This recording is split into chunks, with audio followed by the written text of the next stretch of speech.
Robert The RNDiva, and I'm so glad that you joined me here. I have something I want to let you know. You see how high gas is? You see we have a baby formula shortage. We also have food that's high. Inflation is high. What is going on?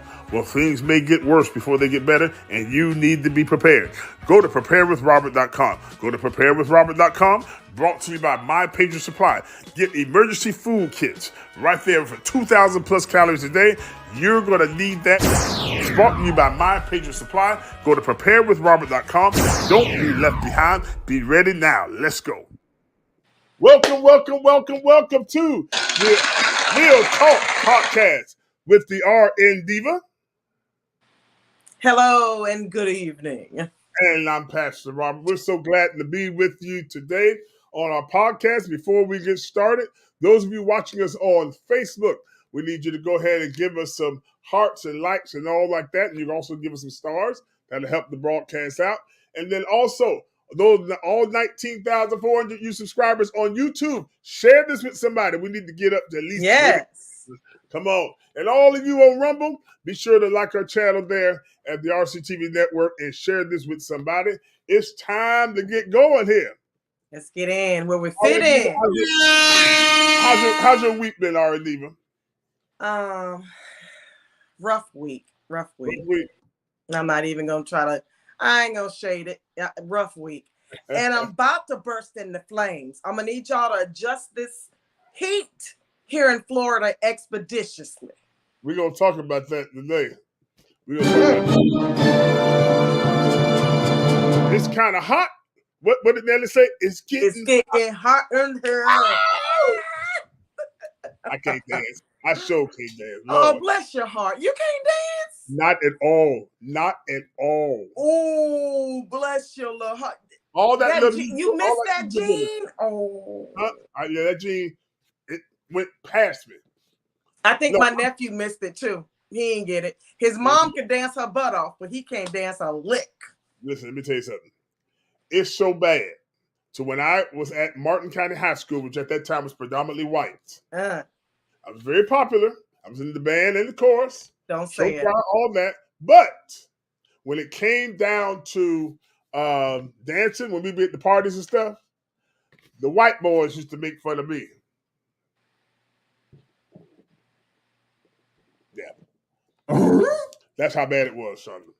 So anyway, since you're talking about heat, let's see what we got going on here with the heat. Let's talk about that now. We're going to talk about that first, since that seemed to be of priority to you. Let's see, where is it at here? There we go. We're going to talk about this. So tell us about the heat, Shonda. Well, it's hot. Let's start with that. It's hot. And it's Texas is on a whole nother level of hot. I remember when I was in basic training and it got so hot in Texas, they would put up a black flag with the skull and crossbones on it. That means we weren't able to leave our dorms in basic training. It was that hot. See, them folks was not going to let us fall out on them. But baby, let me tell you something. This heat, I don't know if the ozone layer is gone. Y'all around here driving in I'm gonna talk junk now. Y'all around here driving these cars with these emissions and whatnot. Not everybody does that. Electric car. I'm the Jetsons over here while y'all over there Fred Flintstoning it. Y'all eating up the ozone layer. So I'm guessing the ozone layer is bye-bye. And that sun is beating down directly. It's hot. Yeah. It is unbearable. I can walk to my mailbox and back and be completely drenched. That's not good. Yeah, it's that bad. It don't help that I'm of a certain age.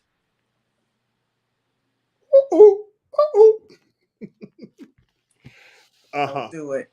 But of course, when we have this type of weather, we have to be careful with staying hydrated. Yeah. For the most part, staying inside. And the dangers are there are two major dangers. And one is heat exhaustion. Yeah. Now, heat exhaustion is when you start to feel sluggish. You're out there in the elements, you're starting to feel sluggish. You're starting to feel as if you can't move your body. Your heart rate will start to drop. Your pulse will start to get kind of thready. That's a medical term. Will start to get weak. Let's go with that. You're feeling faint or dizzy, and now you're profusely sweating. It may even send you into muscle spasms or cramps in your muscles. That is heat exhaustion. That is where you bust a move and you get in the house and you hydrate and you peel off as many layers as you can, because you don't want that to advance to the second part or the worst part, and that is heat stroke. Now, in heat exhaustion, your pulse drops, okay? In heat stroke, your pulse, rapid heart rate, you're not fully with it. You know what I mean? Some people describe a headache, a really bad pounding, throbbing headache. There's no sweating because there's nothing left to sweat. Your body has depleted its stores. So you've gone from heat exhaustion. Now you're going to go over here to heat stroke. Okay. So now you go. Now this is a emergency. Call 911. This is not let's stop and have a couple bottles of water. It's none of that. We're not laying down and waiting for it to pass. Okay. We're talking dangerous, throbbing headache, no sweating. Your skin is on fire. You're dry. You've already expelled all of the moisture from your body. And your body is like, and basically your kidneys are being affected, your heart's being affected, your lungs are being affected. So now it's time to call 911. And the first thing they do when they get you in the back of that ambulance is to pop the biggest IV in you they possibly can. To get IV fluids to rush into your body. They want to flood your body, and you are in trouble until you get to the hospital and you are stabilized. So there's two different things that you have to worry about in this heat, in these elements that we're dealing with. Number one is heat exhaustion. You need to pay attention. I live by the Weather Channel. I wake up with it and I go to bed with it, and I check it all day long on my phone, because I'm going to know when it's going to rain, because I love rain. And I need to know what the temperature is going to be like. If it's a certain temperature, I'm not going nowhere. I don't care if I have plans. Sorry. So sorry. Sorry. Catch you next week. Hope the temperature's not too hot. There's somebody knocking at the door looking for you now. They better keep looking, because I'm in here in front of the fan and the air condition. Wow. Period. So you need to know the signs because it's dangerous. And let me explain something to you. With this heat being as high as it is, and you know, Florida's a different type of heat. Oh, yeah. Okay. So with this heat being as bad as it is, you can go from heat exhaustion to heat stroke extremely fast. Yeah, that's happening. There's also another thing. Sometimes during the summer, you got these camps, or you got these football, remember band camp? We would be out there in the middle, in the beaming sun, right? Now you're marching or you're running, and now you're talking about exertional heat issues. Now, you don't want that to be on top. That's hard to bring that heart rate down. See, now you don't know if the heart rate's up because you're having a stroke or because it's exertional. So I think all school activities or NFL and all that stuff needs to be banned in temperatures like this. Practice inside. Well, you know, well, that can happen, because now I think that I may have had maybe it might have been heat exhaustion, because don't tell nobody. I ain't gonna tell nobody.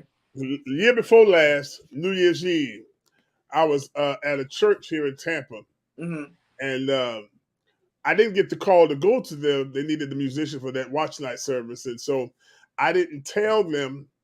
I mean, I assumed that, you know, they had air conditioning. It was cold outside, actually. Okay. Oh no, you're not gonna tell me this, no, sir. But it was hot in the church.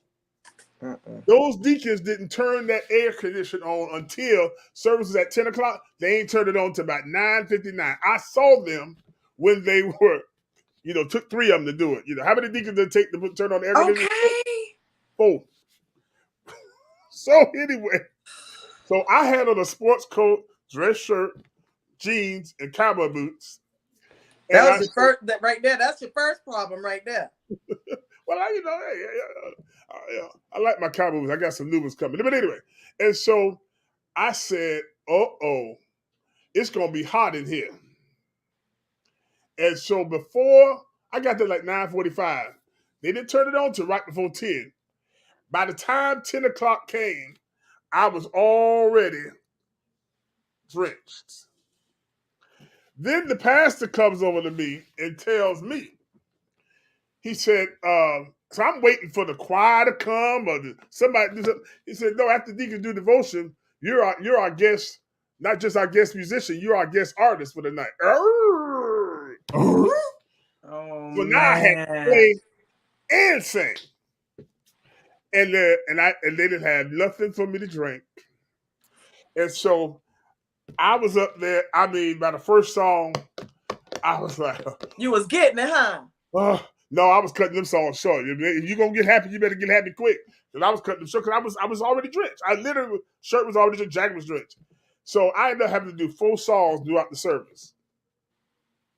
I'd have been like, I need to limit this to 1 song and 1 performance because y'all ain't even got no water up in here. Ain't nobody got no ice back there in the kitchen. We had a kitchen at Church of God. Yeah, but they had a big fellowship hall and education center, but no water. So I asked the drummer. Why I don't go to church? I asked the drummer, I said, man, I need some water, man. I need some water. He gonna put me out to the water fountain in the hallway. Are you kidding? Stop it. The water fountain, like at school. You're their guest and you're helping. So that's what the drummer said. So I said, no, I need some cold water. I'm losing it here. So they got me one of the little small Powerades like this. Yeah. Big. And they also got me the little Zephyr Hills water about this big. That's all I had. They were cold, but that's all I had. So, the pastor's up there preaching. The preacher up there preaching. And I'm sitting off by the organ by the choir stand by myself. And all of a sudden I said, uh-oh. And things started slowly getting dark. That's exhaustion. Floaters in my eyes.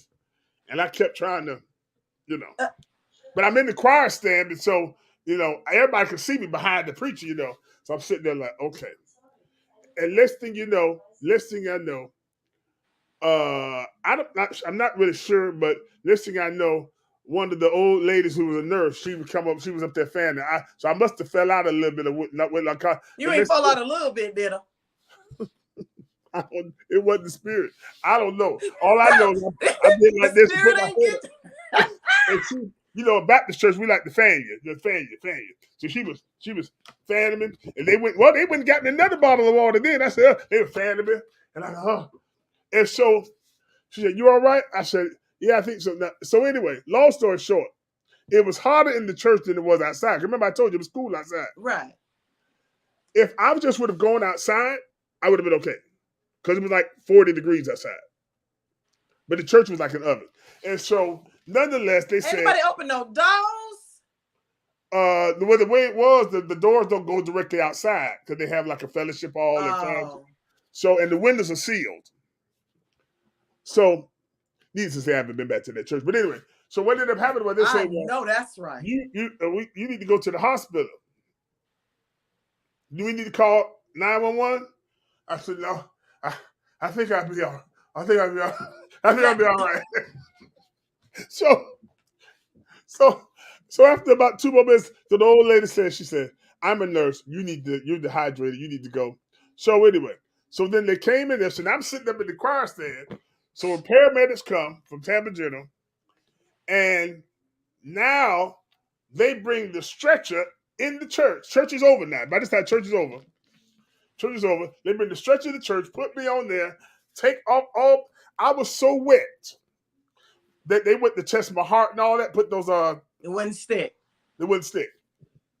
So then they got me out. They had to go down some big old long steps. They got me on the stretcher. They put me out there. And then right before they went to put me in the thinking, I said, man, it's cold out here. It feels good. And I already started kind of feeling better. But they said, no, you dehydrated. Yeah, you dehydrated. So yeah, so I mean, they took all that off, and so then I got the temperature and they tested me. But the first thing they did, to my point, I said that for all this, was they gave me a big liter or maybe 2 liters of an IV fluids. Fluids. Yes. And so then by that, and not all fluids are created equal. There are fluids there, and a lot of people don't know this. So let me put you up on a little game. There's different fluids for different things. To add volume, we give you a fluid. To give you potassium or whatever, electrolyte, we give you a different fluid. So it depends on your situation. So I know they wide opened you. That was because the thing is, I only had a banana and some juice that day, all day. Whoa. So I was also So anyway, so by the time they got me in there, I was feeling good, But as soon as they gave me that IV, I perked right up. Of course, Mr. Sir. Of course, I was in there making jokes and talking, and they tested me for everything, for COVID. They tested me everything under the sun. They said, "Well, you're all right." And so after about 3.5 hours, or 3 something, they said, "Okay, you can go." My Lord. And then thing about it is, then I remember, oh shoot, I didn't get my money. But then I had to get a ride from the hospital back to my car at the church. Give me my money. So I done passed out in here for y'all and everything too. I'm gonna need some combat pay. Huh? I'm gonna need you to go. You hear me? Can you put a little something on the top of that? Because you done made me pass out up in here and gave me half of a Powerade. I'm gonna need you to get it together here in this church. Oh, do me a favor before I forget. I don't go to church, so and it's you got a relative that's a whole pastor and you don't go to nobody church. But can you get me a fan? I want a fan. I want a good old fashioned fan. And if it got some writing on the back, like we used to pass notes, pass the back. If you got a little writing on it, that'll be nostalgic. Give me a fan. I got 2 I can get you from so I got 2 I can get you because every time I preach, our church secretary, she's so sweet, Snola. She come and she see me sweating. I sweat a lot anyway, but every time after I get through preaching, she come and she start fanning me. Right? I know that's right. I said, I love the Baptist church, boy. Because that's on God. We're going to do that. Well, we would have did that. Okay, we'll talk about why I don't go to church. But on my podcast, when I interview you on Don't Talk, Just Listen on Spotify and Buzzsprout. Yes, catch me. I threw that plug in there. Y'all see me? That's right. But I'm going to get into it with you about why I don't go to church. Okay. Yeah, I preach a message entitled "Why Do I Go to Church?" But listen to this. I got 2 fans I can give you. I can give you a funeral home fan. I need that. And they got another one, but this is when Andrew Gillum was running for governor. Oh, I don't know about that because they found him in the hotel with the. Let me just get the funeral one. I did the funeral home thing. Okay, I'll get that for you. So anyway, friends, boys and girls, ladies and gentlemen, children of all ages, the point is, stay your hips out the heat when it's hot. Oh, and even if you are inside, hydrate. Yes. Don't sit around drinking sodas and juice. You need to get that good old-fashioned water. See, you kids these days are real lucky, okay? Because we used to drink out the water hose, and that water was hotter. You understand me? So be grateful that you could go inside in the air condiciones and have yourself a couple glasses of agua. Right. Y'all see that Spanish coming in and out? That's that code switching. You know what I'm saying? That's that code switching. Watch out, because I do it every time. I does it. But stay inside and hydrate. Find something to do. Y'all been tick-tocking and rick-rocking all this time. Stay in the house, or you're behind gonna end up in the ER. And that's for a fact. Ask me. I know. Okay, you went down quick too, didn't you? Yeah, it was rough. They were trying to bake you, cuz. And I knew nobody there. I mean, I literally got a call. Hey, go to this church. I knew, so I was so embarrassed. I'm like, oh, I didn't know anybody there. I would never. Every time I drive by the church, I'd be like, I'm not going back over there no more. Yeah, you like go the other way, go the long way. So anyway, that's the best, folks. Stay hydrated. Stay out of the heat if you can. And whether you're inside or outside, please, please, please make sure that you are stay hydrated, stay cool. If you ain't got no air conditioning, get a fan. You know, whatever you got to do, sweet. That's right. I'll sit in front of a fan in a minute, like right now. I have and for those of you ladies, and for those of you ladies of a certain age, you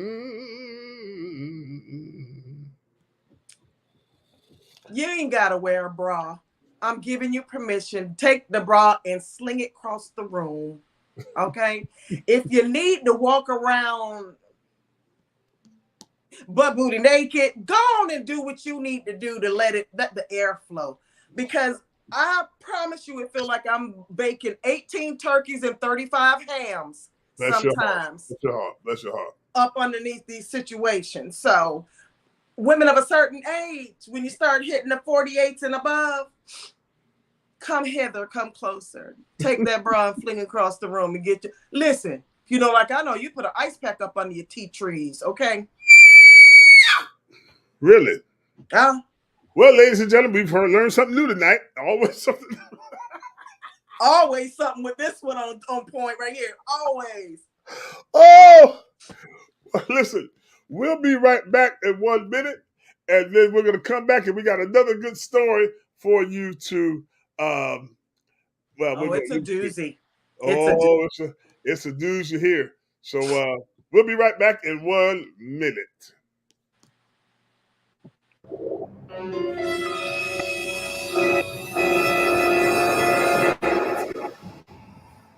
Have you ever been going somewhere and somebody was following you, or at least you thought somebody was following you? Well, I want to let you know in Psalms 23, it says, goodness and mercy shall follow me all the days of my life. Listen, you don't have to be afraid. You don't have to worry. You don't have to worry about what nobody say about you, what anybody does to you. I want to let you know that goodness and mercy is following you all the days of your life. This is Pastor Robert with your Motivational Minute.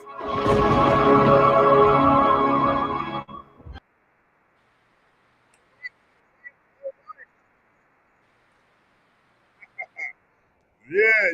Welcome back to the Real Talk podcast with the RNDiva and yours, George truly, Pastor Robert.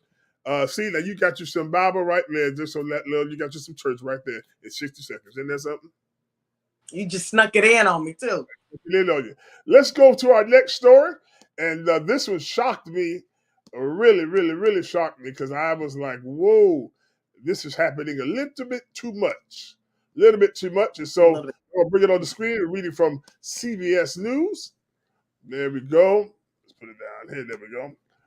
New Mexico mother, 19, sentenced to prison for tossing her newborn baby in the trash dumpster. Are you kidding me? A New Mexico teenage mother was sentenced Monday to a mandatory 18 years in prison for tossing her newborn son into a trash dumpster behind a shopping center. But a state district judge cited mental health concerns, and the defendant's age is suspending 2 years of the punishment. Jurors convicted Alexis Avila, 19, of child abuse involving great bodily harm following a days-long trial last month, in which her public defender argued her actions were not premeditated and that a previously undiagnosed, mental health disorder played a role.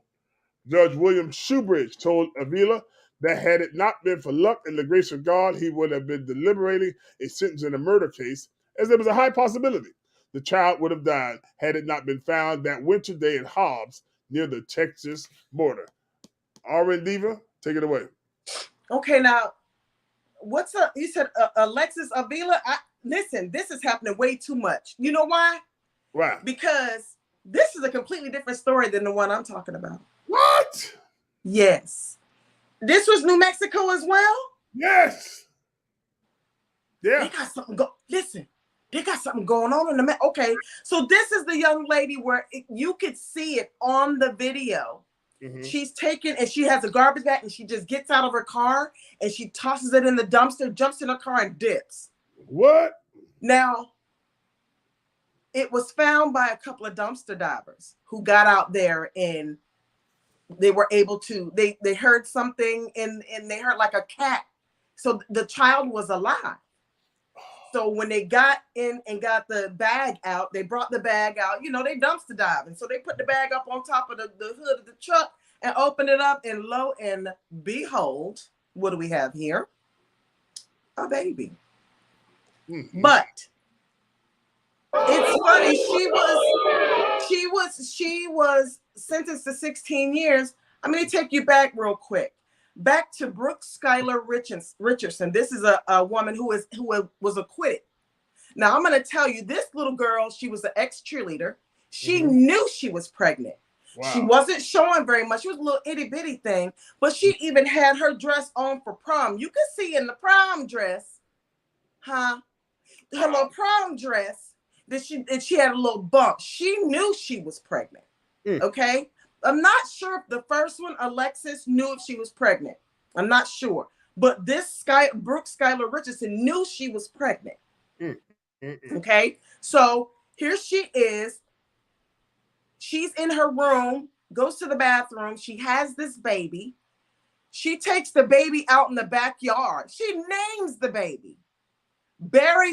First they said she tried to burn the baby. But then she buries the baby in the backyard and put a little angel. She got acquitted. Now, she's a little, let's look at the first girl and let's check her nationality. Let's look at this girl and let's check her nationality. Now I got one more for you. The one that I was telling you about is Alexi Treviso. Alexi Treviso. Yes, that's Brooke Skyler. That's the one that was acquitted. Alexi Treviso, here's the third one, is a 19-year-old from New Mexico. Not sure what's going on in the water. They need to send some scientists out there in New Mexico to test the waters, because I'm not quite sure, but this girl she had been having pain in her back and in her legs, has a boyfriend for 2 years, denied she was having sex, but you and I both know he was putting it down and she was picking it up. So all I did was just put the tip in. I'm just saying. So she goes to the emergency room. She's in excruciating pain. She's not bleeding. There's no fluids. She's in excruciating pain. Of course, someone 18, 19 years old, you know, you got little pounds up on you. You're not worried. But this girl did not know she was pregnant, okay? So she says, I have to defecate. Let me stop you right there. Being an ER nurse, critical care, being that is my forte, okay? When a young woman of childbearing age comes into the ER, when she crosses the threshold of the ER, she is considered pregnant. Do you hear me? Okay. She is considered pregnant until proven otherwise. So that means all pain medicines cannot be of a narcotic nature, because it crosses the membrane and it can affect the child. Did you hear what I just said? Wow. It can affect the child. So she's in there. They draw blood on her, okay? She's in there getting this pains that she cannot, like, she's in excruciating pain to where she jumps up. And usually in the ER, the bathroom, there's bathrooms in the room. Right. Or maybe theirs didn't. But she ended up running down the hall to an outside bathroom in the ER. Now you can see her running, and she's got her hand behind her back on her butt. You know, like when you gotta, you know. Well, yeah. Okay, yeah. I know. When you got the Hershey squirts, you know good and well that your hand is not gonna catch it. And I'm just, you know. Anyway, so you can see her holding her bottom. You touched the little sensitive. Yeah, little Hershey squirts. And so she's running to the bathroom. So then you see her mom come down the hall after her. Now, she won't open the door for her mom. So her mom is like, trying to get in. So she turns around and goes back to the room. The girl is in the bathroom. So she comes out of the bathroom. It looks like a nurse or two have gone down there to trying to get her out or whatever, because they're trying to say, okay, what's wrong? Now, by this time, the nurses and the doctor, they know that this girl is pregnant, but she's gotten morphine. She got so much morphine that when they did an autopsy on that baby, he had 14 milligrams per milliliter of blood in his system for an infant. So that brings me to this. When they told her that she was pregnant, her mom started yelling at her. She's like, I'm sorry. She goes, I didn't know. And then she said, the baby didn't cry. But she figured, now she's panicking. She's in the bathroom. There's blood all over the floor. Tissue, not bathroom tissue, body tissue, blood. And she's in there trying to clean it up. So she cleans up. I don't know how. She delivered the placenta herself. She must have pulled it out. Now, listen, let me explain something to you. This is all excruciating. This is pain. But her mind is so gone to where she is just trying to fix what she thinks she can do. So she puts the baby in the garbage can, and she takes a clean liner and puts it on top.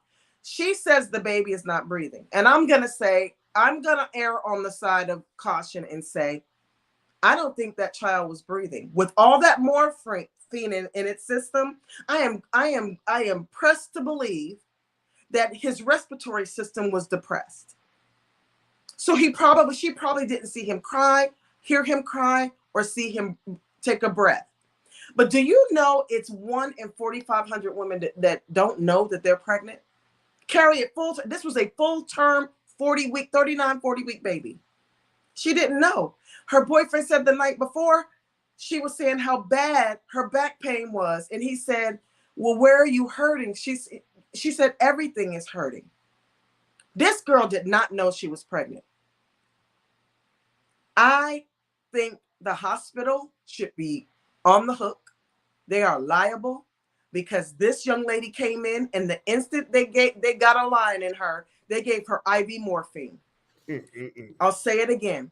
The cardinal rule of an emergency room or being out in the field, you are pregnant if you are at childbearing age, a female, as a childbearing age. Well, I believe that is the protocol, because even when I went to orthopedist the last week, a couple weeks ago, even when I had to get whatever I had to get done there for my shoulder, that's why when I got the x-rays, and then even when I got the MRI, they asked me on the form, sitting there in the lobby, in the waiting room, are you pregnant? I told them no. You play too much. Yeah, but really, but they asked you that. You're right. You're correct. They asked you that. It was on the form. I had to fill out. Yes, I'm serious.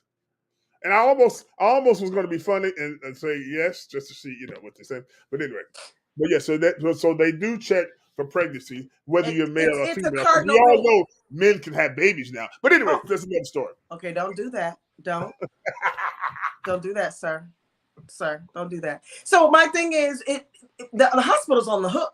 So I'm gonna need you to stand out, because even when I was listening to the charge nurse speak to the cop, because cop had his body cam on, he was like, she killed the baby. No, sir, you and your nurses killed the baby, because they gave her IV morphine, and her pregnancy test did come back, and they ended up giving her more morphine after they found out she was pregnant. That's horrible. I haven't been. So maybe she wasn't thinking clearly. Like I know, because it doesn't seem like she's going to get a fair shot, because she is not a white individual. Because little Skyler Richardson is home eating bonbons and probably TikToking.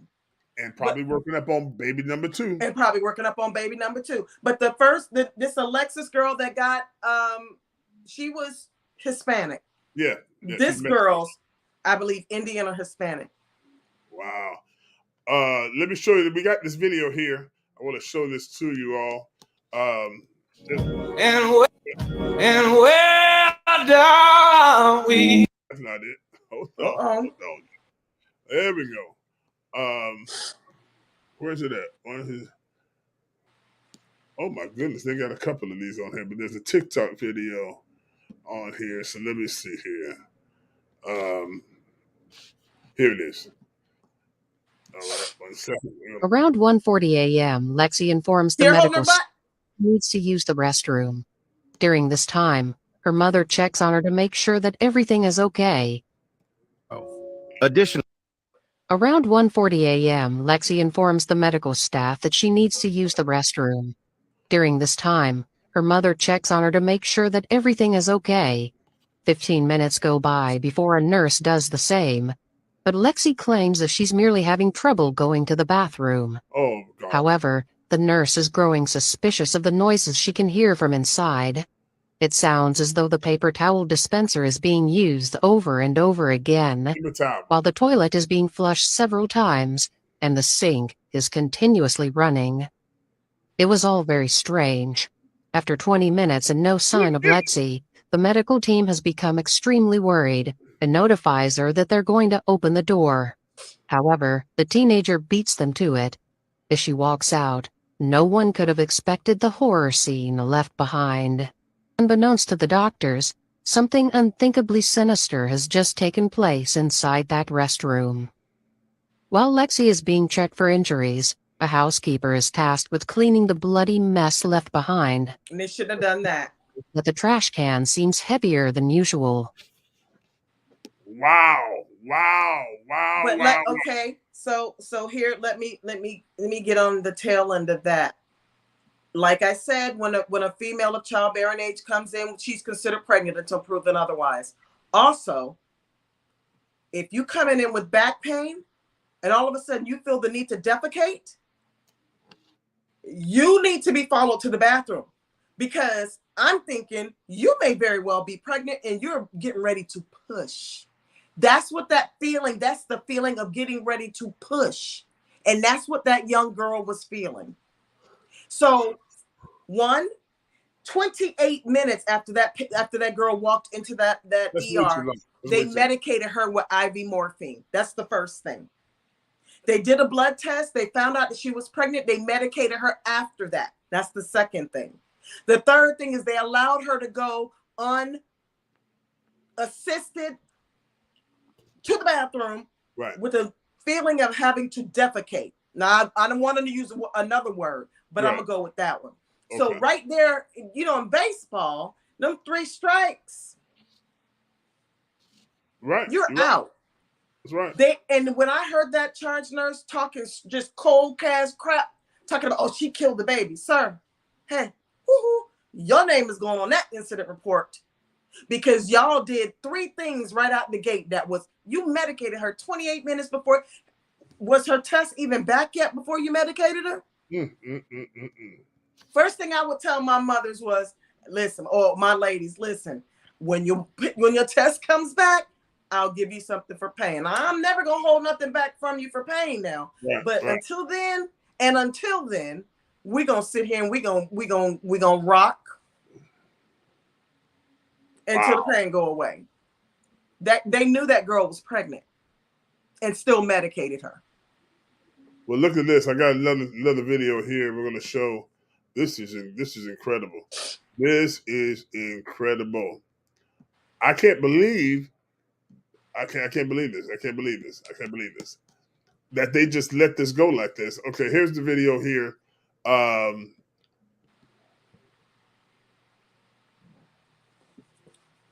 it is. Come on. Recently, body camera footage of the Artesia, New Mexico police arresting Alexi Trevizo has been released, shedding light on the dynamics between her and her controlling mother. Yeah. Treviso's mother can be seen demanding to see a warrant from the police and repeatedly asking for information regarding the 19-year-old's arrest. Okay, so what is she under arrest for? She's over 18. I understand that, right. Detective Gonzalez. Right. What is she under arrest for? She is warrant for arrest. Okay? For what? That's all I'm going to Okay? What do you... She refuses to bring out Treviso until she is presented with a warrant, and even expresses her intention to take legal action against the police department and the hospital, presumably indicating her intention to sue them. This is puzzling since neither the hospital nor the police department can be held responsible for Alexi's actions. I see the warrant.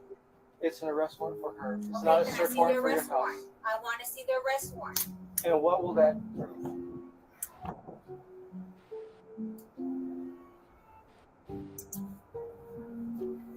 Remember this number? I'm coming for the police department and the hospital. I am. Yes, ma'am. Finally, when Alexei does appear, she appears nervous and somewhat confused. Alexia, do you know your date of birth? Yes. Okay. We have to walk around way over there. Can we bring the car up here? Yeah, That's all. I'll go get it. Alexia, are you okay with your mom getting a throw complaint when we get to the detention center? It has your personal information on it. Are you okay with your mother getting the criminal complaint? It has your personal identifying information on it. Serial number, date of birth. Yes. Are you okay? Yes. Okay.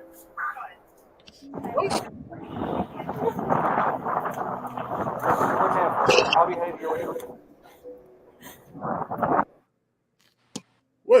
Wait, I'm lost. You know I'm finna cut up, right? Is she slow? No, she's afraid of her mother. Oh, because she just... Because remember I told you her mother started yelling at her in the hospital. So this is what I have to say to moms. Mom, I hope you listening to us on StreamYard, Facebook, YouTube. Listen, because where were you when she was dropping it like it's hot?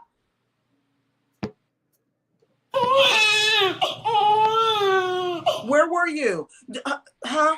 Because she has had a boyfriend for the last 2 years. So since she was 17, she's been with this boy. And if you think that she's not dropping it like it's hot, then I'm going to need you to buy me some swamp land in Connecticut. Now, all of a sudden, you all indignant when the cops come to arrest her.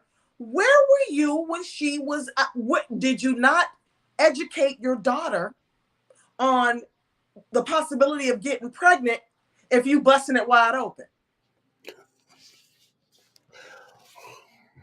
Well, I mean, yeah, you're right. I mean, right. I hate to be. No, tell it like it is. You know, I'm gonna tell it like a TI is. When you throwing it out of both pant legs, ain't nothing mama can do at this point. That's a full he was catching grown. it, and this ain't the first time that he done dropped it. She done dropped it like it's hot, and he done picked it up. Don't come to me with that fooling. You all indignant with the cops now, and you gonna sue them. What you gonna sue them for? You need to be having several talks. And there's another girl in there. Have a talk with her. I hope you had a talk with her. Because this one didn't understand the talk if you did. See? You don't know. Like I said earlier, all he did was just put the tip in. You know, I'm going to fight you. I'm swinging on you on sight. Listen. Now, I mean, I'm not speaking from experience, but I've been told that I know some guys, all they did was just limit, and next thing you know, all you hear, next thing you know.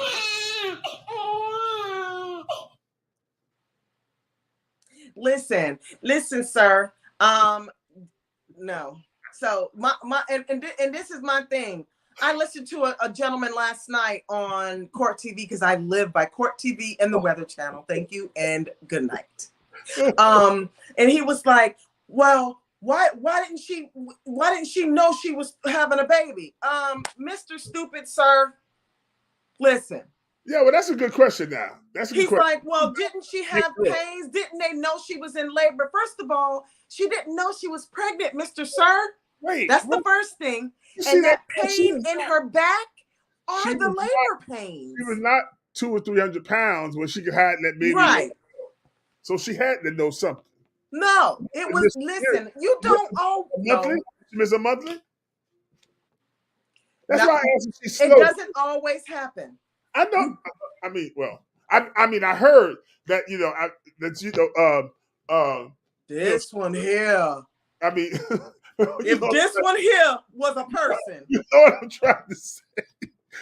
So I know you can still be getting your monthly and all like that, but you mean to tell me even up to 7 months? And maybe she wasn't full term, but she didn't know. Listen, let me put you up on game. There are grown women who've been on this earth more than 30 years that have gone a full pregnancy and did not know. Go to the bathroom and go down, thinking they finna, drop some kids off at the pool.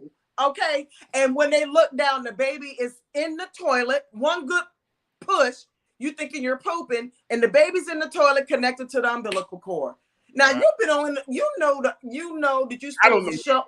I don't know nothing. No habla I'm just inglés. saying it can happen. It's an anomaly. It can happen. Women can literally carry full term. And there's a whole show on it said, I didn't know I was pregnant. I'm gonna need you to look that up, cuz. Yeah, I'm gonna to look that up. So this little girl didn't know. First of all, she ain't had no business having sex.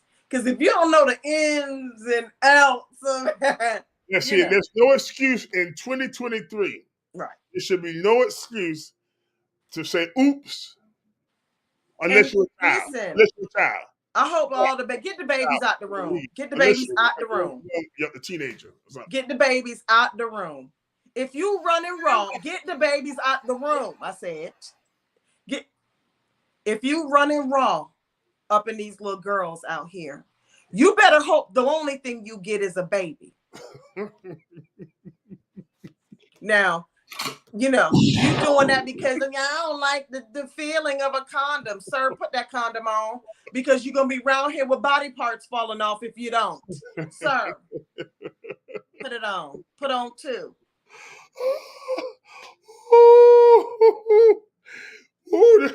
This is deep here, but it's the truth though. It's the truth because I was saying to somebody else, I said there's no excuse for somebody to. If you're sexually active, absolutely, you need to take the responsibility to know. Absolutely, if you let some man or some man you going to go up in her without protection, then you should expect. What is it? He who pays the piper calls the tune. The tune is called, and it's called a baby. But let me tell you this. Also, everything you see ain't for you. I cannot. Everything you see ain't for you. And if you out here and he's selling you a pipe dream, run. And then you got these little boys. Don't not wait a minute now. Some aggressive little girls out there, so they might be jumping up on them. Nowadays are fast and furious. They not fast and furious the way we thought we was fast. No, sir. Yeah. These little girls on another level fast. Child, listen. It scared me. That's why. So my thing is, the guy that was saying all that, didn't she know she was in labor? No, sir. She thought she was having back pain. If you don't put 2 and 2 together, you're not gonna get 4. You understand? So, and she's young. So cut me some slack with that. And they had to change their phone number and everything. Folks, what is it with the people on the internet, the interconnect, social media? What is it with the cyberbullying when somebody has gone through something traumatic? You calling the house saying what? And for what? Yeah. It to me, make it make sense that this world is a shit show. Yeah, it is. Speaking of sex, let's hear it.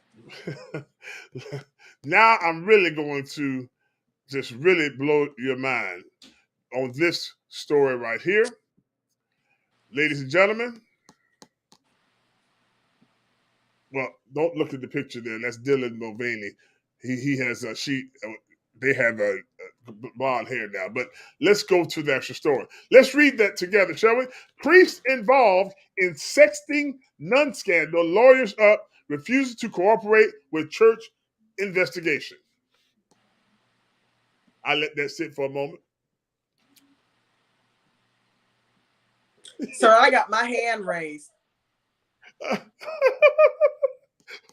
Yes, the lady in the cream blouse. What's your question? Did you say none? None. Sexting none? That's an oxymoron. How do those two words get together? Oh, it gets worse. It gets worse. Proceed. Thank you very much. Let me read this, and then we'll add the pictures to it. We don't want to see the okay. The priest at the center of a sex scandal involving a nun accused of breaking her vow of chastity. I got to get through the story without laughing. Has been suspended from his holy duties and is refusing to say what happened between them, according to a Texas bishop. Father Philip Johnson has also lowered up as an accusation about him and now fired. She got fired. Reverend Mother Superior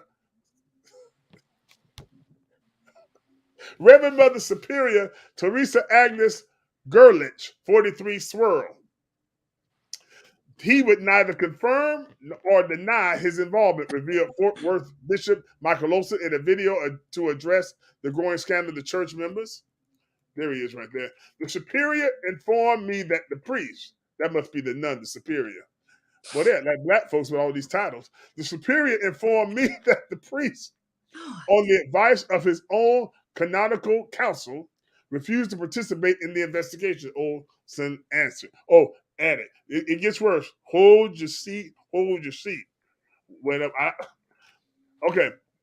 Gerlach, that's the nun, admitted she and Johnson, the priest, there he is at the bottom of the screen, had developed, wait on it, a long-distance sexting relationship over email and video call, but claims she has not broken her vow of chastity and was unfairly ousted from the Arlington, Texas diocese she had presided over.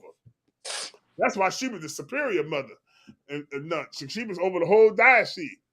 So she was over him. Ooh. She's now suing them for $1 million, saying that they defamed her and illegally confiscated her phone and her laptop. Chandler, Diva, go for it.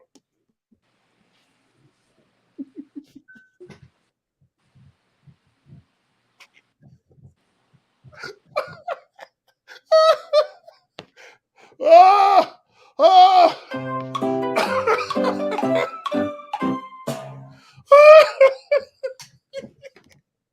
Come on. I very rarely see.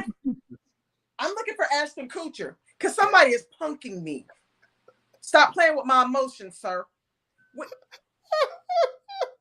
The lady says she didn't break her. The nun. The nun who wasn't getting none. There we go. Anyway. Listen, I'm not mad at the little nun because you know when your little stuff ain't been, you know. So she was sexting. She's 43 years old. Somebody under her, right? Yeah. It was long distance, eh? Yes. Okay. So she's saying basically because they physically didn't touch one another. She did not break her vow of chastity. She did not. Okay. I'm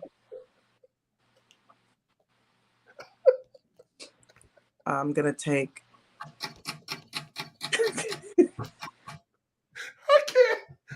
I'm gonna take idiot for 500, Alex.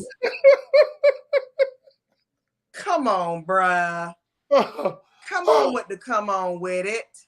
But they took her laptop and phone, and they fired her and took her laptop and phone. But who snitched? Who snitched on the nun? Because I don't go to church, but I think maybe that might get you on the other side of heaven. If you snitching on a nun, you telling you might not get none. You're not making it into the pearly gates. So somebody done told a little. Somebody snitched Somebody ran it was on. it somebody receiving those messages?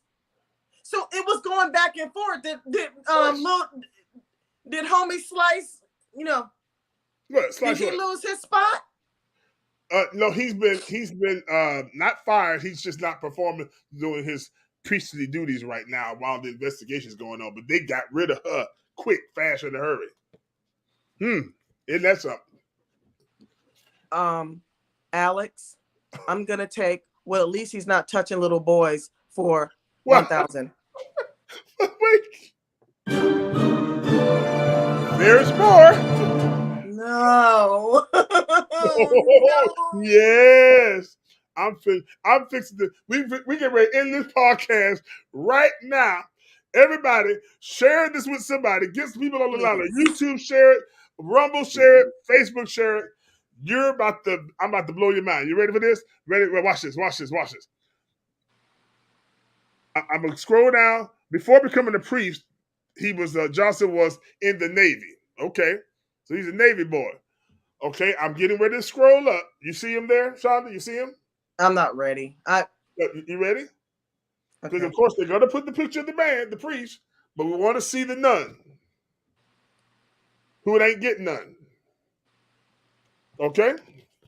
All right, go ahead. All right, because I want to make sure that we're all on the same page, because I told you there's more to this story. There she go. It's the superior mother nun. But wait. Oh, wait a minute. Shonda, please, Shonda. Diva, please.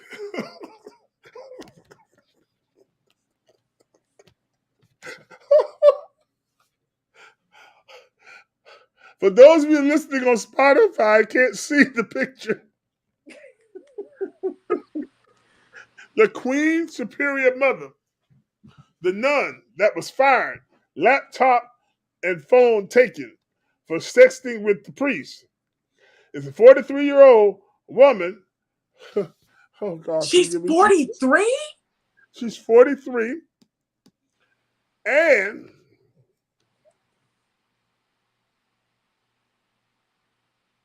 she's wheelchair bound and also uses a feeding tube.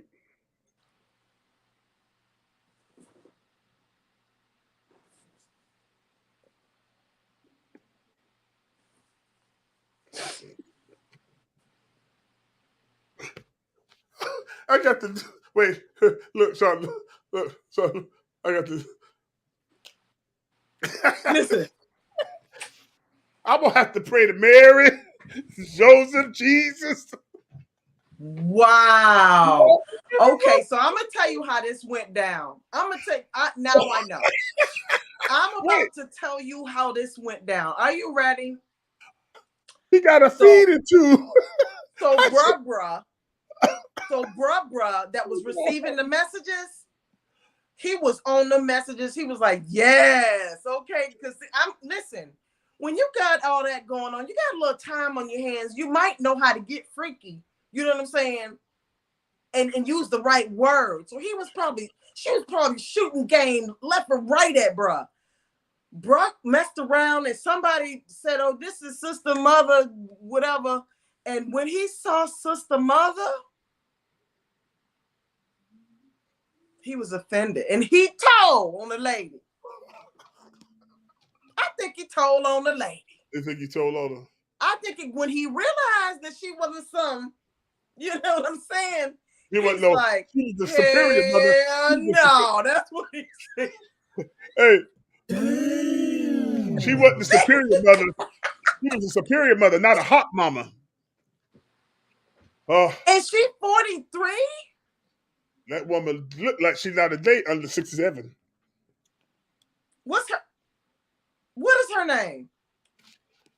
Her name is, I want y'all to put this lady on the prayer list.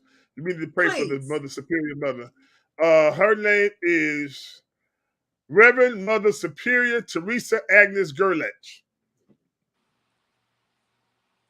Mother Teresa. Now she wrong for that, to have Mother Teresa.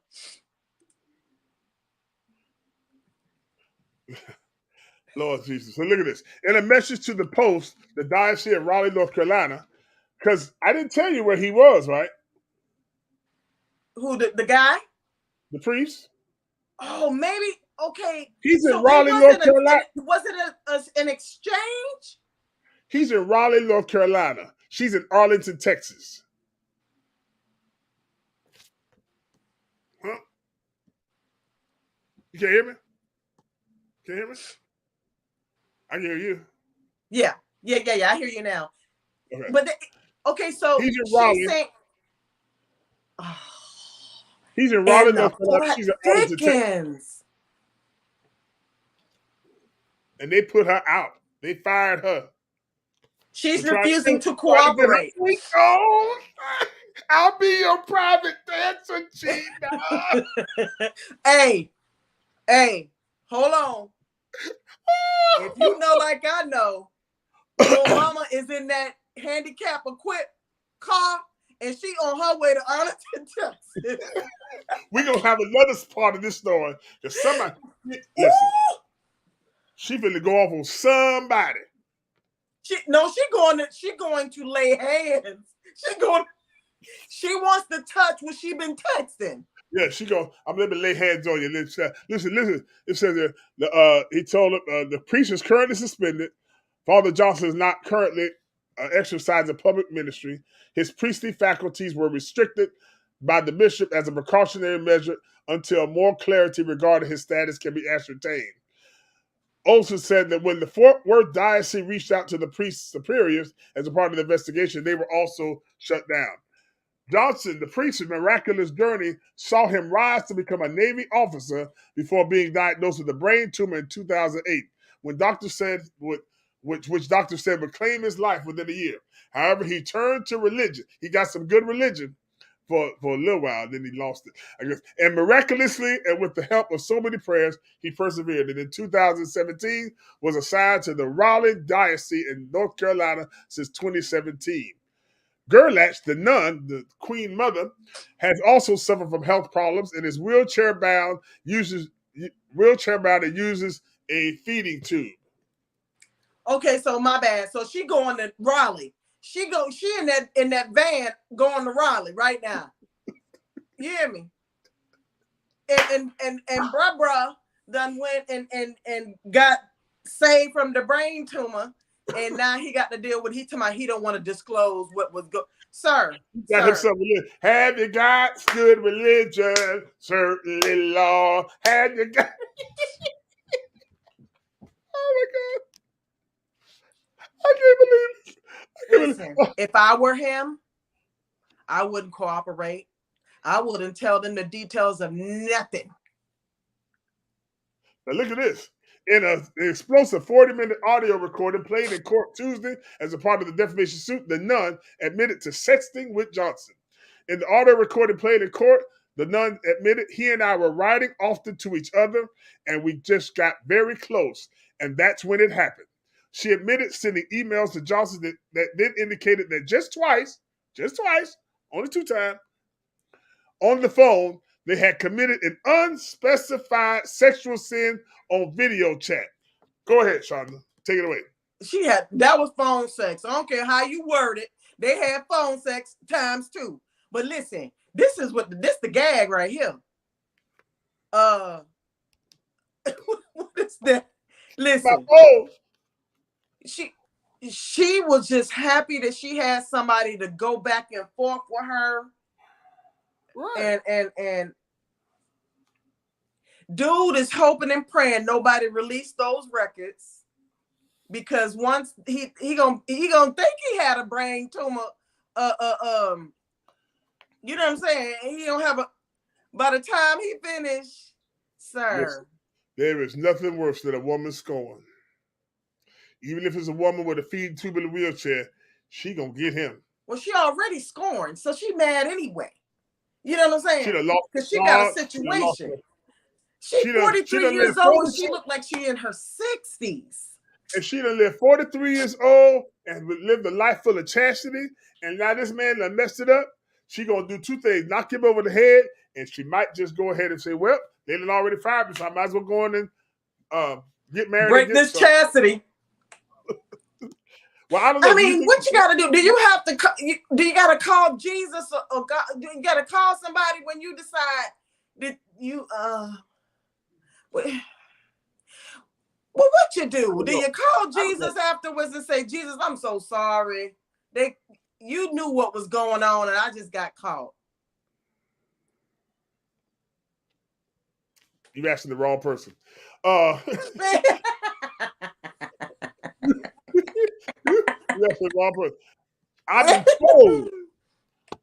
Okay, but anyway, but here's the thing. What was the unspecified sexual sin? On both video. I just told you. Phone sex. Yeah, but they were already talking phone sex. They were on the video. So did she lift her? Sir. What? If something had to be visual, because on the phone she could have just been helping herself. On the phone? Was it on FaceTime? Because once you saw her on FaceTime. So that it was on FaceTime? Yeah, video chat. She said. No, that's right there when he clocked out. He clocked out right then. Did she? Why is you showing your chi-chis? Listen. I didn't mean to show. I'm sorry, y'all. I didn't mean to show my man, but I was just trying to say how she lifted up. But that's what I'm saying. When he saw it, he was like, oh, hell no. We are not doing that.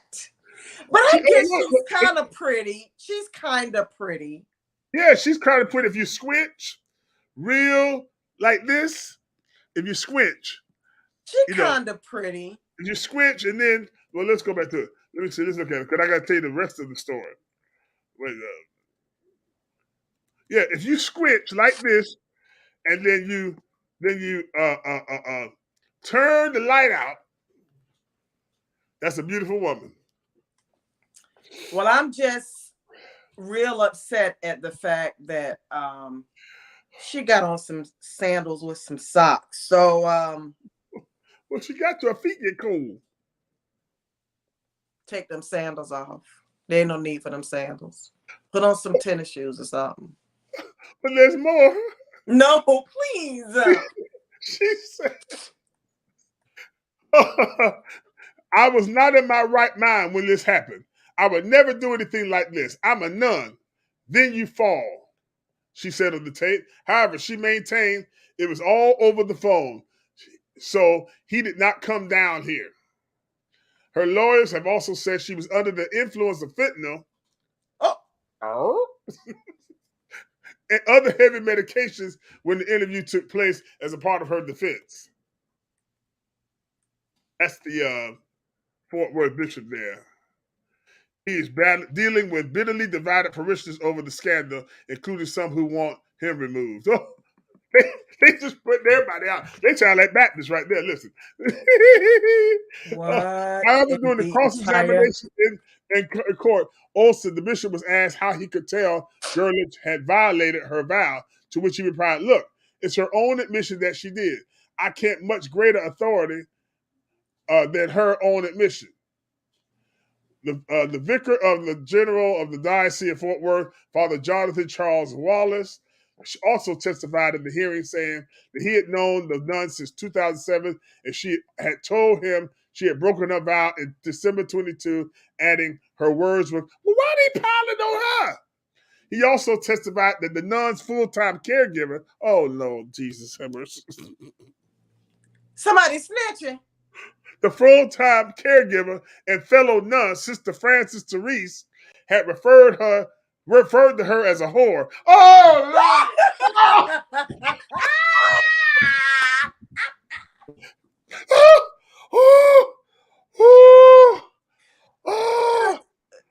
You called a lady a hoe? That's her caregiver and her fellow nun. She said... Now she should be cast out too. You can't be using that language. She called a lady a hoe.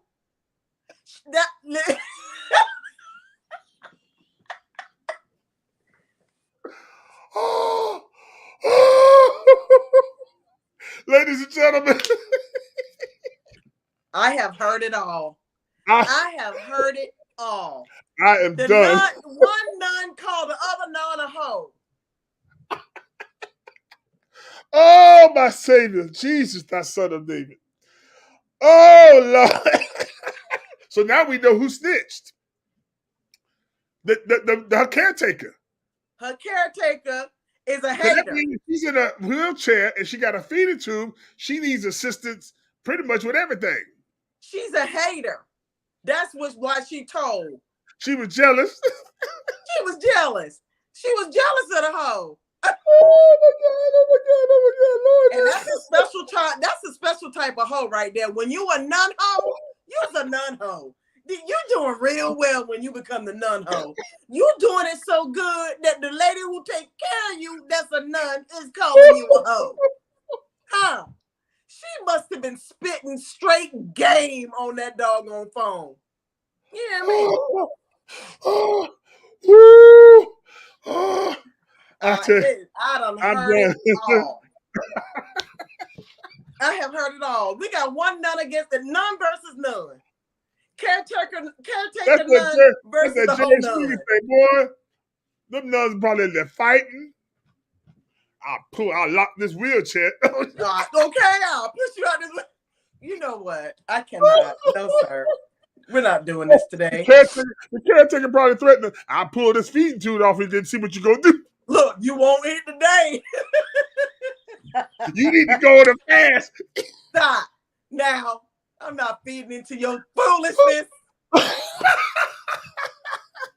I can't. Oh. I can't, Lord. That there. Nun versus nun. Which one you'll take in the fight? The nun in the wheelchair? I think I'm going to take the nun in the wheelchair. Look like she might be a little gangster. Listen, I'm gonna go with the nun in the wheelchair. She was having phone sex over FaceTime. She got some gangster in her. Yeah, she got some gangster in her. I'll hang out with her. We can ride. I mean, we can roll. I mean, no, you can ride. Ride. So you a nurse. So see how people are. It don't matter where you are and what you do for a living. Caretaker. There's always a hater. Call her a hoe. Oh my God. She'd have to get out of my house. Look, and I'd have been like, if I'm a hoe, what are you? Hey, if I'm a hoe, at least I get some. You can't. Okay. At least I'm getting phone sex, you know. Oh my God. Oh, Jesus, help me. Okay, let's finish this story. So, after Fort Worth church leaders became aware of alleged sexual misconduct between the nun and the priest, also was given special powers. The bishop was given special powers by the Vatican. Oh, this went all the way to the Vatican to investigate the matter. The nun was thrown out of the monastery at the beginning of June. They threw the woman out, man. Damn. How you throw somebody out the wheelchair? What about come to Jesus and y'all sit down and pray about it? Y'all threw the lady out? Threw her out and took her cell phone and left her. She couldn't even call nobody. She can't even call Jesus. She and the other nuns from her convent sued the diocese in civil court after they alleged the bishop violated their privacy by storming onto their property to seize electronic devices. So the bishop came in there and took.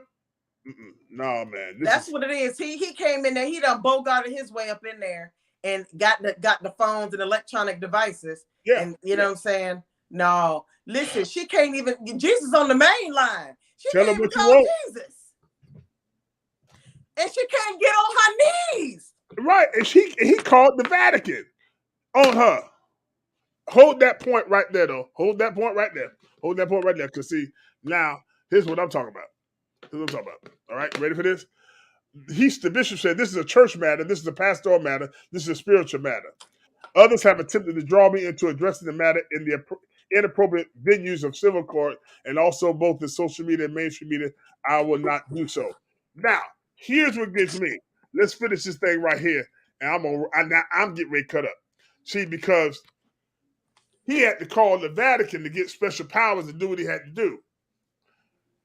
But what about all the priests that molested those little boys for 30 and 40 and 50 and 60 years? And when the Vatican found out, They didn't fire them. They just moved them to another diocese where the people for them to do it again. Right. And they do. They never disappoint. They do it again. Right. So there was one from Michigan that did something, and then he went down they put him down to Florida. Listen, God damn it. If y'all don't stop sending these people, these murderers, killers, stop sending it down here. Hell, we got enough damn problems. We got a governor that's unhinged. Stop sending serial killers down here. What's his name? Andrew Cunanan brought his stupid behind down here, and the people all shot up. He done took Versace. Come on. Oh, that's right. That's right. You know, stop coming down here. We ain't got, listen, first of all, we already under sea level, okay? We ain't got no room. We gonna break off from the United States and go to floating out in the ocean. You don't want to come here. Florida is full. We are full. Close the gates. We need a goddamn border. That's what we need. Florida is full, and we got malaria now, so don't come. We got malaria. Don't come here. Thank you. We got GMO mosquitoes. Public service announcement. And listen, let me tell you something. And you know this, cuz. You know this. We got some mosquitoes down here in Florida. They the real deal, Holyfield. Listen, them mosquitoes will roll up and get up in your face and be like, yo, what's up? Like, huh? I remember growing up in Port Salerno. Sir. Let's spray that off on you. That heat.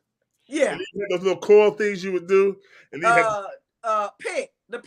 Pick, yeah. Yes. You can't even buy this stuff no more. Yes, you can. The mosquito. Or if you can't buy it, just call my sister. She always got a stash of something. My sister got a stash of everything. You understand me? Listen, those mosquitoes growing up used to take flesh out of your listen. Yeah, they were big, so I don't know. So we got it. So staying away from Florida. All I know is this: I'm just disappointed that they just really going in on this nun, not just because she's handicapped and got a feed tube, but just because it's overblown. They should have come and took the priest's phone. They should have come and took his laptop with his nasty self. Listen. I bet you that ain't the old. That's why he didn't want to give him his phone to corroborate, because he been freaking with a whole bunch of nuns over the phone. I guarantee you. She ain't the only one. She ain't the only one. But she just got a hater caretaker that told on her, probably calling somebody a hoe. How I'm not gonna call her other than a hoe? What kind of world are we living in? First of all, stop calling other. If you a nun, stop calling other nuns hoes. And do not come to Florida. Don't hate, appreciate. That nun was in there wheelchair. She did like this. Oh my nose is running. These allergies. They didn't say she's paralyzed, so maybe she did like. Listen, they say when you're paralyzed or you lose a certain body part or a sense, that your other senses compensating kick in. Yeah. So she lived 43 years and now she lost everything. We better make sure that we don't see her roll. Hey, ladies and gentlemen, before we in this part, if you see a nun in a wheelchair in the red light district, just wave your hand and pray for her. Just go and hook her up. Give her a little something. No. She wouldn't know. She wouldn't know. It was her first time. You don't know that now. She might have had a little something before she became a nun. But a lot of them nuns is because they got a piece that wasn't so good, so they decided I don't never want to do that again. So I'm going to hell. Well, I don't know where we go from here. We're going to take a little break. We're going to take a 30-second time out, and we'll be back with Real Talk with the RNDiva and Pastor Robert. The RNDiva and Robert, because the pastor thing is gone tonight. It's gone. I'm up here. Yeah, up here stripping and stripping. I can see her in the wheelchair. Come on, Keena. You'll walk up, but you'll limp back. Okay, we need to concentrate. Ladies and gentlemen, we'll be right back. I am a veteran of the United States Air Force, and one of the biggest thrills I always got caught up in was going out into the field. And when you're out in the field, you have to be ready. And what we ate, we didn't pack lunches. We went out there with MREs, meals ready to eat. And I had a couple that were great. I loved it. And now there's a company that prepares survival kits and meal preparedness kits, and it's called My Patriot Supply. Let me get that right. My Patriot Supply. And you can go through our website, or you can go through our streaming and punch in squaredaway.life. That's a military term, squared away. So if anybody knows that, they know somebody's a veteran around here. But they have really, really great stuff. They are run by veterans, and I'm quite sure that they are in the know for what, and then being in Florida or wherever you are, there's disaster preparedness, hurricanes, tornadoes. It doesn't hurt to have something already stacked and ready to go. So once again, My Patriot Supply, and you could reach them through squaredaway.life. All right, squaredaway.life. You don't want to miss out on that website about that, because one of our sponsors here, then go to squaredaway.life, powered by My Patriot Supply. All right. Welcome back. We've gained our composure and all that, and we've repented for our sins and all that. We're talking about the nun who ain't getting none. Stop it. The nun who ain't getting none was trying to get some. But all right. Tomorrow, when we're taping this on Friday, June 30th, but coming on July 1st, Constitutional Court is coming to Florida. Yes. So we have Florida, America's greatest sheriff. I love him dearly. Sheriff Grady Judd of the Polk County, who's an icon and, whatever. But he's an icon. He's a cultural icon. Yes, he's an icon. Yes. We're going to let him tell us what's going on. And you better watch this real quick and learn. Because if you go in Polk County and don't be right, he going to get you. All right? Here it is. Stand by.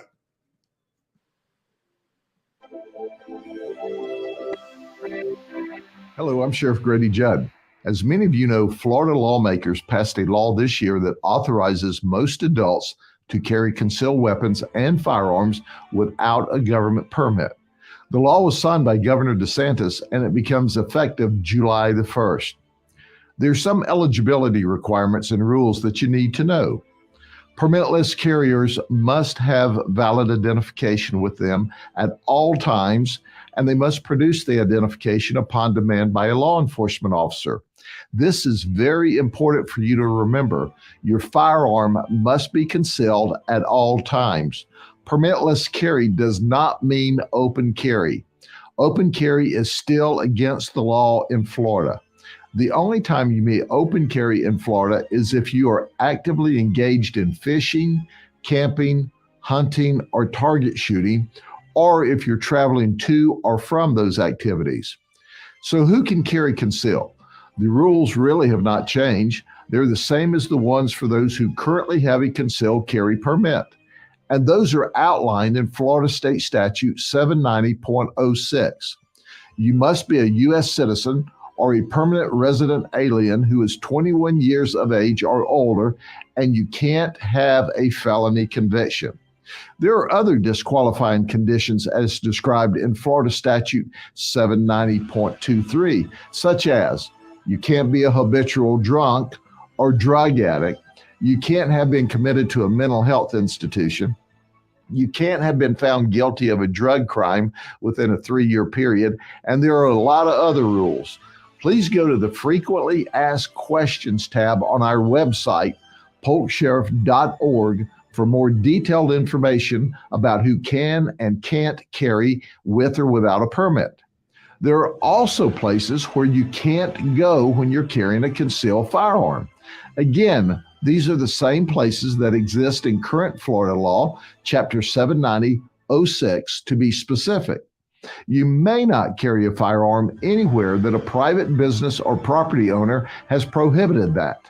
And you can't carry at schools, colleges, or universities, in bars, courthouses, police stations, or at government meetings. There are other places and circumstances where you cannot carry. Again, please go to our website, polksheriff.org, for more detailed information about where you can't carry conceal. This is very important, folks. The new law does not require that any person have any training or experience with a firearm to carry conceal. But I do encourage anyone who wants to own or possess or carry a concealed firearm to please become familiar with that weapon.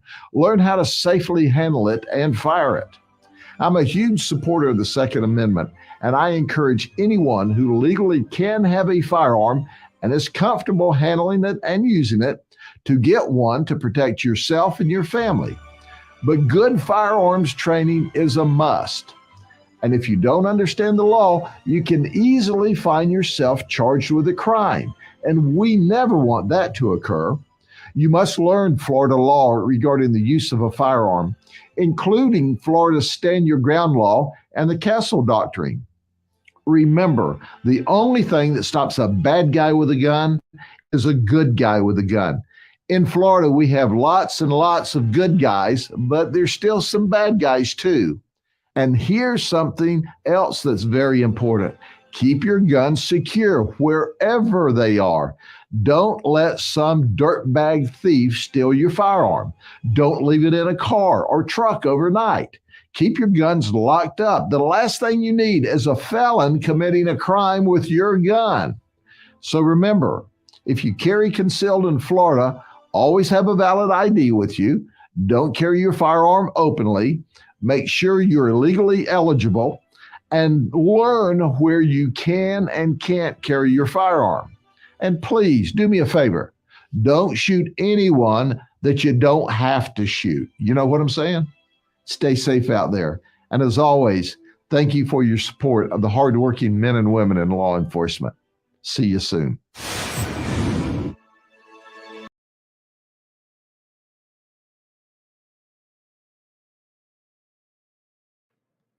Wait. Thank you so much. Listen, I love him. Every time I love that dude. Yeah, he's cool. Sheriff Judd I love that dude. And he's about, don't shoot nobody that you don't shoot nobody you don't have to. Listen, it's the rules that's gonna send this into a downward spiral. Right. 9 times out of 10 people that are carrying a gun, they don't want to be told what they can, where they can and cannot carry, and all of that. And that's where it's going to be a downward spiral. And I hope not, because people need to educate themselves, and you can't be walking around with your gun all hanging out like that. People don't even know. That's why I don't let nobody hold my purse. I'll never let nobody hold my purse. You'll never see anybody holding it. I'm gonna carry that for you. Nah, you're not.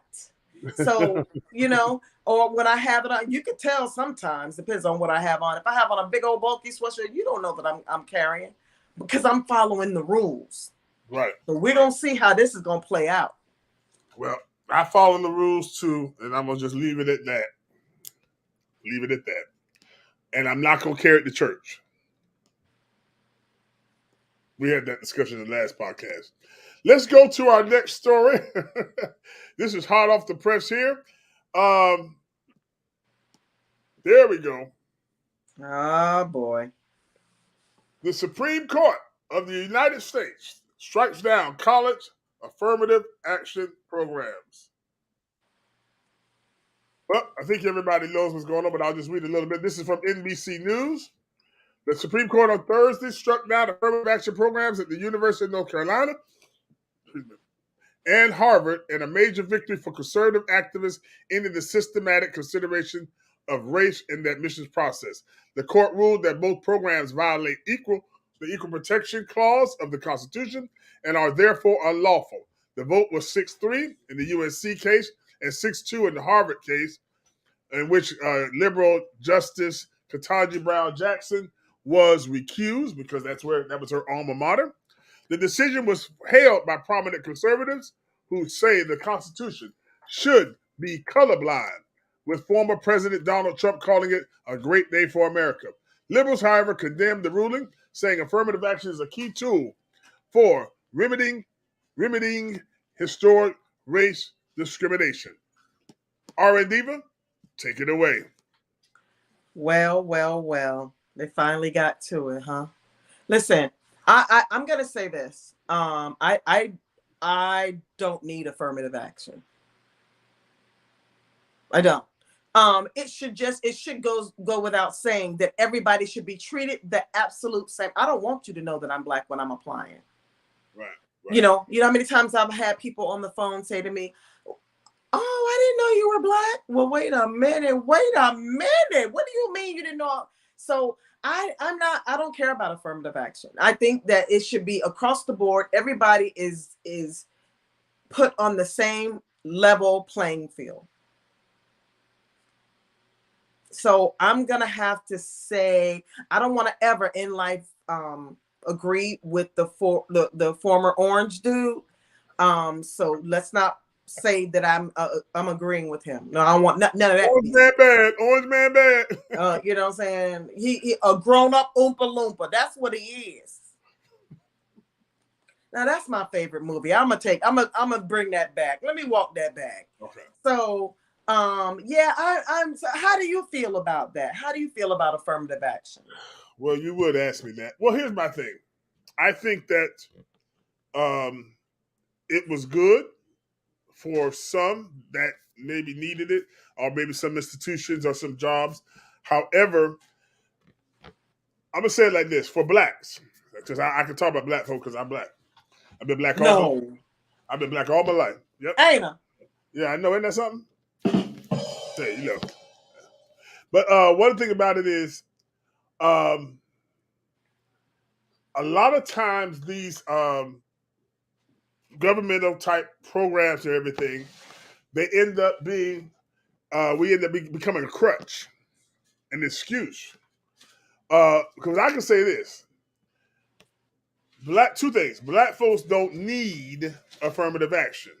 Do not. Get in trouble. Put your comments down below. Go on and cuss me out and fuss me out and rebuke me. Let's hear it. I'm here for it. Here's the thing about it. Black people, I'm just talking about my race, are some of the most intelligent, smartest people, very creative. Innovative. Now, the creativity is not normal, so that's why sometimes you see we can take a car and make it look, we can take a house and we can take clothes. I mean, Black folks can have clothes, don't even have that much clothes, but they gonna make that thing pop. Make it work. Yes. And it's popping. And then before you know it, everybody's trying to copy them. Right. And so Black people are also very, very resourceful. Right. Gotta be. Because we've learned, it's in our DNA how to struggle and get beyond the struggle. Come on. Get beyond the roadblocks. Get beyond the chains, if you will. Right. How do you think we got soul food? Because the slaves could only take the scraps of what they got from the master's table. But because of their ingenuity and creativity and intelligence, we're still eating hog maws and chitlins and ham hocks, and can't eat too much of it to kill you. But I'm just saying, all that type of stuff that now everybody thinks is a wonder, but that's what we had. We could take a bone with a little bit of meat on it, burn it, and make a stew out of it. Absolutely. So absolutely. My mother, she was one of the first Black teachers in Martin County. That's and then one of the first woman Black, the second woman Black. Barbara Anderson was the first Black woman, a female principal. And then my mother came. So, there's all kind of stuff that they said, oh, you couldn't do it. And it wasn't because of affirmative action. It was just the fact that she performed. Right. And they had to give it to her. So I think that I don't think that I've ever benefited that I know of from affirmative action, because I just said, hey, I got to put in my work. I got to get my degree. I got to get my training, whatever I got to do, even if I got to fluff it. Right. I'm gonna do what I gotta do to get what I need to get. So Right. I don't even think about, well, they didn't do it. So that's the thing. It has helped a lot of people. Right. Even Justice Clarence Thomas, he voted against it, even though he was a recipient of it many years ago. So I think that it's bad that they took it, but it's not the end of the world, because the second reason why I'm not worried about it being taken is because this is concerning college. College is, for most people, is a scam anyway. Is a scam. If you go, and if there's certain professional careers that you have to go to college, but a lot of these kids are going to college, and then they get now they can't get a job because their degree is something that they, It's almost guaranteed that they can't get a job. Right. So you're spending $40, $50, $60, even $100 or $1,000 more from college. Then you get out and can't get a job. So you still end up having to go get an entry-level position somewhere most times, not 100% of the time. And so then what happened is we put so much emphasis on that, we got rid of shop and trade in high schools and the technical schools. Let me tell you something. Plumbers, there's a shortage of plumbers, and they are making bank. Carpenters, lumber workers, engineers. I mean, yes, engineers especially. I mean, you can go to a trade school or whatever the case, get out in 9 months or a year, and you'll be making more than twice as much as that person who went to an HBCU, got a degree, and now is having to work their way up. And hopefully after 10 years, 15 years, they can get some type of higher up position. But the plumber, the one who went to trade school, car mechanic, all that kind of stuff. Listen, I even told my son, he graduated from USF here in Tampa last year, a degree in Bachelor of Arts in Religious Studies, something like that. Okay. He wants to be a preacher, so that's good. Okay. But I told that boy, and I still been telling them now that he's out, that he should go and become a licensed funeral director or an embalmer, mortician. The school rights they be, because he's always since 3 years old had this fascination with death and dead bodies and funerals and caskets and all that kind of stuff. Yeah, we'll talk about that in therapy. But can we please talk about it in therapy? Yeah, but he's always had that. And I said, listen, you could do that because it takes about 2 years, maybe 3 years. You can get that. You're gonna always have business. And I said, if he went to school, I would pay for it, and it would be, and I'd open it up, carpenter, funeral home, and memorial chapel, and you know who you gonna compete with? Check casher store and wings. The carpenter, memorial chapel, and funeral home, and check cashing and chicken wings. You're gonna be all that in one. What about crab legs? Only on Saturdays. Oh, okay. Yeah. You can leave out no crab legs and some blue crabs. Do not play with black folks. So you could go have the funeral at the chapel, and you can have a repast in the restaurant. Right. Bam. So anyway, I don't think that it's the end of the world. Like it had its purpose, it had its place. But listen, if we can get these kids, and I'm saying kids because that's what they are, if we can get these kids in trade schools and community colleges and get them something in a year or 2 years, they'll be so glad they'll be making all. They can code. If they like the computer stuff, they can code. Yep. They can learn how to do all that. And they'll always have a job. Right. Absolutely. And, a lot of these places now are taking life experiences. Right. And giving you a job. Mm-hmm. Because, of course, in my line of work, I had to get a degree. So, and I'm going for another one because I ain't got good sense. But let me tell you something. I got it on my own accord. I got it on my own back because there is no affirmative action as far as I'm concerned. Give it to me because I earned it. Right. And the worst thing that you can, and I even saw this because former First Lady Michelle Obama, she mentioned it because she was upset about it. And there's a few people you see, the worst thing you can do to somebody is for somebody to say, oh, you only got it here because you black. Right. Right. I don't want that. Right. I don't want that. I don't want that. Absolutely. Now, if I need it because I don't have, I didn't have the resource or whatever to do it, but I'm still naturally smart or whatever, that's one thing. But just to say, no, I don't want nobody telling me, well, you only got the job because, well, we had to have 5 blacks and to meet our quota. And no, that's insulting. That's insulting. It's insulting, but you know what? Nobody could say nothing like that. I'd be like, well, goddamn it, here I am, number 5. Right. Because and this is what I say. This is what I say to my people, my folk out there. Ignore it. This affirmative action, act like it ain't never happened. Act like we ain't never had to use affirmative action. Just act like it's gone. Okay, so still do the work. Still do the work. Still do the work. And that's on period. You know what? Even with affirmative action, there still was prejudice in hiring and whatever. Right. So, and if you show up for an interview and they see that you are a person of color, you are a brown, that affirmative action didn't work for you anyway. Right. So bypass it and keep it pushing. Right. And do stand up for yourself and say, first of all, son, I ain't used no affirmative action. Right. That's right. So mind your business. You got to get with them sometime. You got to get people together. You got to get them together. You got to get with them, cuz. You got to get with them. And here's the thing about it. As the song written by Bishop Mark Cooper and sang by his wife, Joy, recorded by Miami Mass Choir and Milton Bigham, what God has for me, it is for me. That's right. Plain and simple. And when you know that you're not trying to get by, but you have earned everything you got, I don't need affirmative action. That's right. I don't need it. That's right. And then if I did use affirmative action, guess what? How about this? Ain't none of your business. Right. You mad because you can't get it? Right. So mind your business. That ain't none of your business. Now, if you come back over here with that foolishness, I'm going to light your fire. Yeah, we're going to have a misunderstanding. It's going to be some furniture moving. Yeah. So let me stay over here and be nice, Shonda.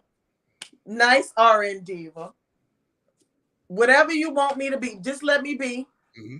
And whatever you say it under your breath. That's right.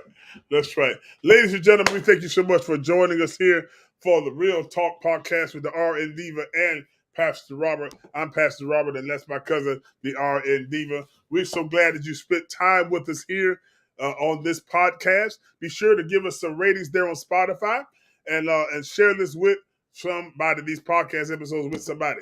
Now, if they want to, if you would like to donate or send a love offering or the gift or donation to us, it's going to put it here on the screen. We definitely would love that. We need your support. We're in the process. Every dime that comes in will be going towards building up our equipment and everything. We got Shonda has some equipment that she's getting, and I've switched around here in my studio. And hopefully by this weekend we'll have the back done, and you'll see I have a table now. It's going to be on a table talk. We're doing it now. We got us a table. Yeah. So that's so anyway, you can send that too. If you're going to do Cash App, you can do $TheRCTVNetworks with an S or $RNDiva01 for Cash App. Venmo at Shonda-Blatch or the RCTV Network. PayPal, the RCTV Network, and Coinbase cryptocurrency. You can look at my wallet, Rob Carpenter II. Diva, tell us where we can also find you and get in touch with you and your podcast. You are more than welcome to reach out to me on my email at TheRNDiva.com. So once again, here's my disclaimer. Yes, I'm the healthcare professional on this podcast. So if there's something you want to know, ask me a question. I am more than willing to answer it. What I'm answering with is my opinion. It is not, once again, it is not medical advice. Okay? But feel free to send me an email and we will chat it up. Sounds good. And also, I just want to let you all know that if you would like to be a guest on this podcast, there is a way that you can do that. Here it is right here. Boom, boom, boom. There we go. Want to be a podcast guest? Send your request to the RCTV Network at proton.me. The RCTV Network at PROTON.me. And we'll send you a form out for you to fill out. Whatever, whether it's you just want to be a guest, you have some insight on something, maybe you have a business or a product you want to push, or you have a church or ministry, or whatever, you just have a gift. Let us know. Email us at TheRCTVNetwork at proton.me. Anything else before we go, RNDiva? No, I think that is that we welcome anybody that wants to come on and cut up with us. We welcome we come on in, have a seat. The more the merrier. The more the merrier. And I tell you, I've had a blast tonight. And now, Diva. Yes, sir. This right here. This is a salad from Martin. Aren't you proud of it? I'm so proud of you. Service. Well, go and have your salad, sugar. It's too late, but I haven't eaten. Don't dump a whole bunch of dressing on it now. Yeah, I just did the one little thing on it. That's it. Okay, all right. I didn't bathe it in no dressing. You ain't bathe it. I didn't bathe it in no dressing. I actually teach my patients not to pour the dressing on top. The correct way is to, whatever you pick up, you dab it in the dressing. Am I doing too much? No, that's good. You just dab it in the dressing. That way you don't go overboard with it, right? That's right. Right. Yeah. That dab it, and this is one more thing before we go. That reminds me of what we were talking about earlier. Just a tip. All right. Ladies and gentlemen. Y'all. And that's the RNDiva. We'll see you next time. Right here on Rumble, YouTube, Facebook, and Spotify. Good night, everybody. Good night.